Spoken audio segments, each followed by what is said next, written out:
ngibonge mphathi wohlelo ukungiphakamisa kodwa kuhle awunqumelanga isikhathi. You did not govern me. Uthi amamilitha angaka ngizonkanta nje ngendlela yami. Osiphethe njengamanje umphathi wohlelo. Ya. Ngiyakathatha. Lo mcimbi esingawo namhlanje mudala. Uqale enkosini yesithathu koShembe. Babamkhulu kungekho lo mcimbi. Nkosilanga futhi kungekho.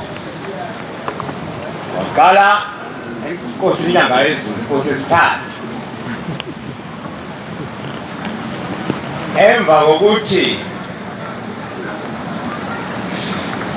kuhlubuke abantu ngayibandla la hlukana ngabalibaza phakathi.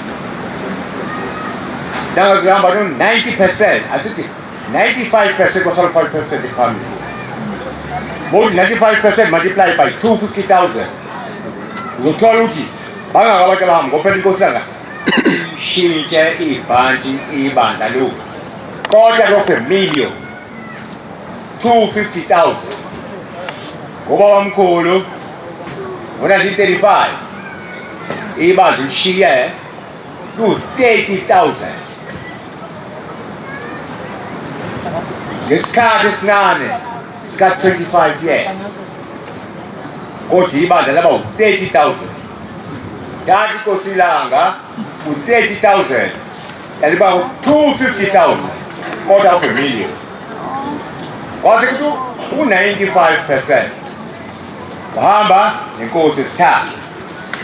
Ngazazi ibalo zobala-ke lapho ukuthi-ke wahamba nabantu abangaki. Okwangelona iphutha futhi ngoba ukuphuma kwenyanga eziphambili kwakuhleliwe Nkosi babamkhulu ngonyaka ka-1926 kuJulayi ephethe inkonzo uthi la ephambili sesibuyeni sami lapho ngela khona amabele kanye namakhoba ngesingisi grain and chaff. Uthi chaff CHU double F. Uthi ke enkosini yesithathu amabele ayophuma la ehamba nenkosi yesithathu aye endaweni esengiyilungisile amakhoba ayokhipha amabele aphuma-ke. Nami ngiyayibongela nje ukuthi ngaba nami ibele ngoba sikhulele kuphakameni phela thina noma sikwazi kahle konke nje ukuthi kumi kanje kanje kanje nokuthi lwamuzi le ndawo engaka-right uma usuka eThekwini incane yona. Indawo enkulu yile ngapha kwa-left kala kabheka uZulu shuke phansi eJudiya welele phesheya kaMgomezulu izile kaMgomezulu nqamulo yongene ngabheka ebezayo yogcina ku-B ngale ilokishi moyibheka le ndawo yona enkulu abantu abaphendukayo uma ukhuluma ngokuphakama kube sathi uhlubukile kanti asihlubukile mawuthi sihlubukile kodwa kuzoyikhuluma la ethi abakhuluma ngokuphamba bahlubukile. Ngakho-ke ngifake inselelo mina njengomphikiswa sona ukuthi makuya ngabheka bezana ungayika phela wena hlale ebuhleni wasihlubukile thina osukuma ngokuphakama wena ngoba nje kuphuma unyazi lwezulu ngabheka bezana ungayi uhlale ebuhleni ubheka bezana usephakameni uya kanjani endaweni ebizwa ukuthi abantu bekhuluma ukuthi bahlubukile khombisa inqondo encane small-minded people. Mawuze uyihlabelele lana ngithi khipha ihlabelelo ekhuluma ngokuphakama uzobona izinga kangakanani ngithi bayihlabelelike wena mawuze basikhuluma ngokuphakama ukuthi sihlubukile thina njalo iphakama nje lapho siyekeke ngoba sikho isihlabelelo esikhuluma ngokuhleli futhi akhona ibuhleli laphayana Lwamuzi Nkosi ngazizwe ikamba ithi ubuhle bokuphakama igama la Lwamuzi ewuqamba ngo-1979 July sifika laphaya esabatheni lesithathu wathi ngiyawuqamba lo muzi siphakathi ehlathini lo muzi igama lawo buhle bokuphakama so mawufuna ukubona i-beauty yokuphakama ngebuhleni wayesethi this is a mini city idolobha elincane wayiqamba amagama okuhle njengamanje umzukulu wakhe uyazi lezulu sebeyakha i-mini city amen njengoba kayishinto ingenzeki yebo ngisathe nje short ride yabona ngibuyele sosini usuku kwaku-1986 ngeminyaka emibili sifake leli jazi ngilifakile siqonde ku-1984 thina sasiwu-7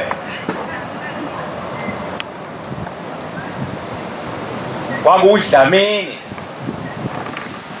wangapha kwaZulu eMzingazi uPlatshi wasePort Elizabeth eBhayi uQhili lapha nengomeni kaGawula amakhehla amathathu bafana bawu-4 kula bafana bawu-4 omncane nabo bonke yilo okhulumayo omdala kwakuMfundisi uVilakazi kuze uMasango kuze uMfundisi Mabaso bese kuze uMasango yena uMfundisi uNgidi ngangineminyaka ewu-27 below 30 ngaleso sikhathi ngeke ngisho lokhu-ke futhi ngifundele nge-BA in theology ya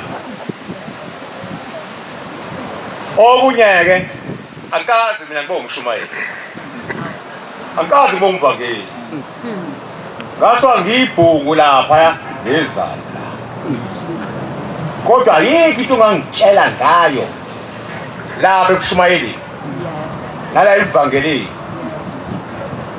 ongasathi uMfundisi uNgidi ushumela abazi ngabuza umbuzo akeka uphendula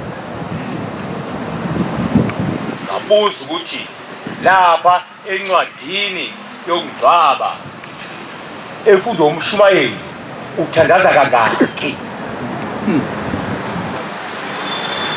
umshumayeli uthandaza kangaki manje yokungcwaba sesiyila isidumbu uthandaza kangaki angizwe uthandaza kangaki ngithi bathandaza kangaki isidumbu sesilele la ngaphambi sehliswe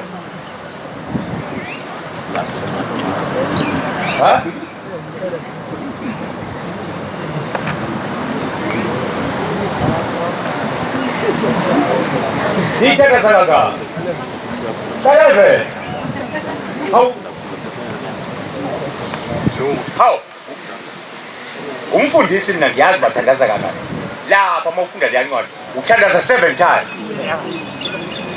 udumo aluke kuye wayesethelekile silindele ukuvuka ungena kubola esakuthenjiswayo makavuke lona isimbelayo namhlanje ngosuku lwenkosi engakwembethe ukubola amen uyifunda leyo ndawo 7 times kodwa badlule vela ngiyakutshengisa ukuthi uthi akazi ko umshumayeli kodwa ityasa mshumayeli yaziyonke hayi ke abavangeli ke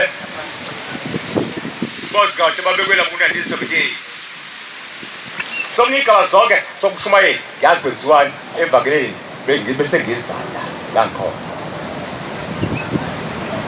lo mcimbi uqala esikhathini engayizulu sasimenywe umfundisi uMagwaza wasenkandla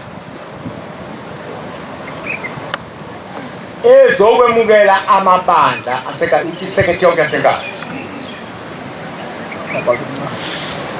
indodana kaMagwaza okuthiwa yihibe zibe zakhe lezi wawungafaka umuntu yabona ya umhluphisi owayesonta maphi eTopiya wayeyikhetha nkosi ashoneke umfundisi omdala kabawamkhulu uthunye kudicwaka ithathe indodana yakhe kube umfundisi lapha nenkani uma isiyamukela amabandla afike umfundisi omdala athi ndodana uthiwe ezulwini la enkandla uzomukela amabandla ngicela ukutshela lokhu uthe lapha ezulwini kodwa ngibiza inkonzo ezulwini ibizwa kathathu ngoba nale ibizwa kathathu ushaya usontweni kathathu ukuthi abantu babili phajina bangangena ethempelini yasuke ilozi yathi hawu mfundisi abantu bangangena ethempelini yini ndaba na wathi nama ngazi wathi hayi lalela mfundisi labantu awubazi nawe abakwazi awukazi bamukele emhlabeni ingakho bangangena eparadise lalela-ke emhlabeni kunemvundo khona ukuthi indodana yakho iyomukela amabandla sokujampisa iqueue ukuthi uye emhlabeni awuze emhlabeni osungale ngokuthanda kwakho kodwa lena omude mhlambe unumber 1000 wena ufika emhlabeni kinga usukujampisa iqueue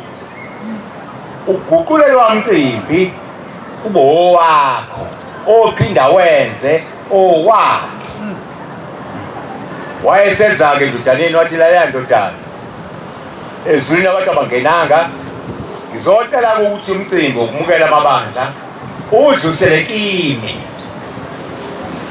owakho uyobuye kale wenze sathi masifika sasibathathu bawufuthi mabazo umba kulugwenza ungeze umfundisi umfundisi ungini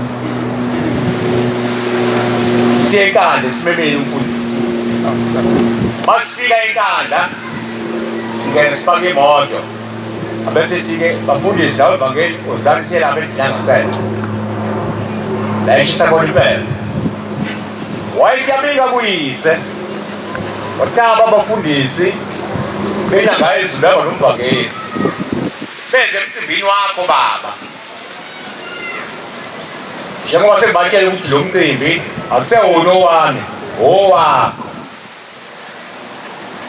wakhwima waqeda-ke sabuya thina lapho saya elangeni yezulu baba siphume enkandla kwekwenzeka u-1 u-2 u-3 wathi layani bafana wathi awukholisa abantu abafundisi layani bafana njengamanje sengishaya umthetho leli bandla eliholwa yimi. Awusebuhleni. Ngakho-ke wonke umuntu suka phansi, umkhokheli, kuze kumshumayeli, kuze kumvangeli, kuze kumfundisi. Amalungu ebandla awahambelayo kufuneka awemukele nawo abemukele. Njengoba siyilala nje, ikeyina nangu uzakwethu izolo. Na amhleli. Bese ufisile lebhodo, wathi futhi ngiyacela kusasa ufike uzokuhlela Road House. Kodwa umuntu ozokuthanda. Nalalela. Nemicimbi emibili. Yala befundisini siyahloniphana nje. Walalela phela ngumfundisi mina. Yeah. Ngayithatha le nto ngo-2. Shawuthi la sibalwa angisezi lapho esemnendlela ephuthumayo. So hlanza ngedela. Nalaba abanye ngabashita ngibadele bashita ngayo. Yeah, boy. Ngokutsindeza. Amen. Amen. Lalela-ke njengoba ngifake ijazi eligreen leli likhuluma la kufanele ngigqoke kanjena mina. Isizathu lesi ingilozi eyalanda ubaba mkhulu yangapha emampondweni yayifake ijazi eligreen iphethe inkemba ngesandla ikhiphile esikhomeni sayo sikhombwa yihold ayikhipha isonto waseyibamba kanje yacobezela emoyeni phezu kwentaba into lengilozi yona yaya kwamkhulu imlanda le intabazo wesesukile la kodwa bamhlobo wasinyukele Free State 1906 yamlinda wabuza kusuba wamkhulu imlinde maphi na uyi-Y junction imaphi Y junction isebhobhoyi la esivele ngesikhathi umuzi usela ezansi ungakhuphukeli phezulu 1990 March ithi inkosi inyanga yezulu ikhona khona la ubaba wami ongidlalayo owayelinde khona ingilozi ngo-1906 waphuza ukusuka le yazi yabuyela emuva yabuya ngo-1924 mawazi umlando webandla ngo-1924 umhlangano wawuya phesheya kothukela kuwumhlangano wesibili omkhulu waleli bandla mhlangano wesibili omkhulu mhlangano emkhulu amthathu njengoba ngithi umhlangano wesibili ngikhuluma ngonyaka kaNkulunkulu hayi ngonyaka wabantu uqale ngoJanuwari uphele ngoDisemba unamaholiday phakathi nendawo kuba ngonyaka kaNkulunkulu kaNkulunkulu unezinyanga eziwu-13 kanjani na kanje umuntu abuke izandla zakhe wabona zombili ngabheka izandla zakhe abese balamalunga akhona eminweni yakhe balamalunga eminweni yakhe kwa left mangaka kwa right mangaka usakuhlanganisa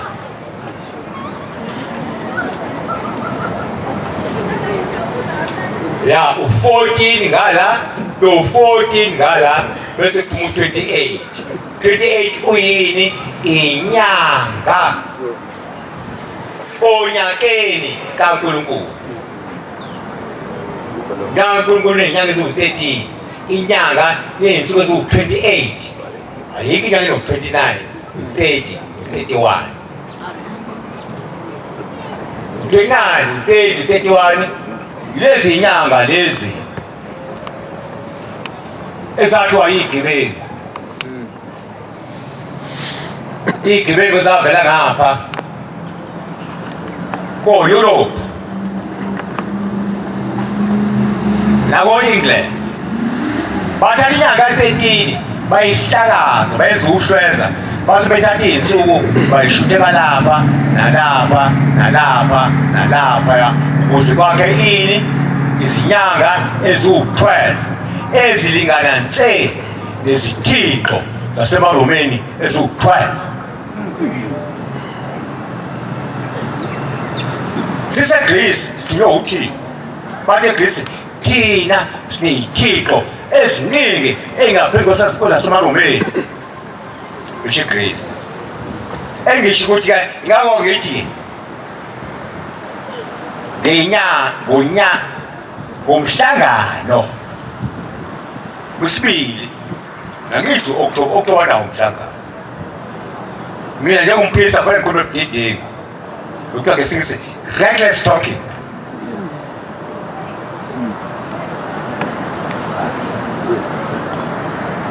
Enkolweni yobuNazaretha yonke into eyenziwayo inesizathu. Ngeke uyenze into la uyenze just for the fun of it. Cha. Babi zolikhulile igama elikhulu kabi ebuhleni. Uthi awufiki wazi la ufukale phansi kwa grade R ufunde, ngoba le nkolo ayifani nankolo emhlabeni, imele yodwa. Ngiyababongela-ke mina abagcotshwa la ekhaya ababili uMshumane noMkokeli ukuthi umyalelo wenyanga yezulu bawugcinile namhlanje, ngoba yonke into eyenziwayo akona ukuyezwa ezulwini izoyiboshwa ngala emhlabeni bese siyale. Ingakho ubaba wakho noma wakho mabethi balambile beza kwelo semhlabeni, ngoba iy'mbuzi zilana iy'nkomo nayo yonke into ya konke kwenziwa la. Ngithi-ke sekuphethe mphathi wohlelo, inkosi ibabusise. Amen. I thank you. Amen.